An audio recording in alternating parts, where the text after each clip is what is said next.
And you know, the thing is, after like coaching people for a year and a half, have realized that this seems to be the course on how most people seem to go through their journey. I think I just said the same thing in circles.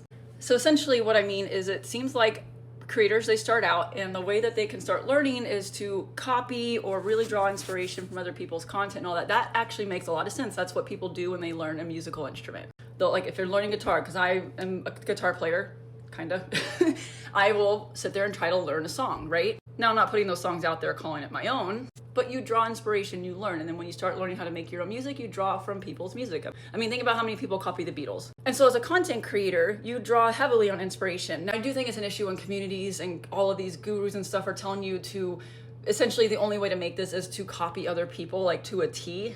But then I realize, and like Idaho Chase is saying here, eventually that becomes mind numbing and it's not fulfilling. And people realize that that's a lot of short-term thinking and that it actually will not get you very far for very long. And it won't make you as much as you could make if you were to find your own voice, find your authenticity, and find your own path in this.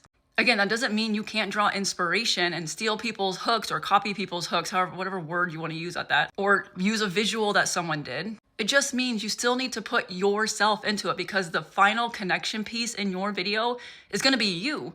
You are building a personal brand. And so I think eventually people in their journey get to that point where they realize, man, copying everyone all the time is just a crutch and I'm not really getting anywhere with it. And it's almost like a dead end. And then it's not really fulfilling in what you're doing. Because then you realize it's not just about the money. I mean, you can make a lot of money and still be unhappy and stop doing what you're doing. Because if it's not fulfilling, you're not going to continue to do it because it's draining your soul. That resonates with a lot of people, usually older people who have been through life experiences and realize the money and chasing all of these feelings and, you know, dopamine hits and all of that just is not worth it. It's more about quality of life versus like, again, the quantity. But I think that's very typical. I think people finally get to that point where they're like, I just got to find my own voice. And that's why I'm here. And that's where I'm going to be. And I'm going to be here for the people that get to that point in their journey, which frankly, I'm more excited about because usually that means all of the people who are going to quit fall off at that point. And now I'm working with people who truly want to make this work. Pretty cool.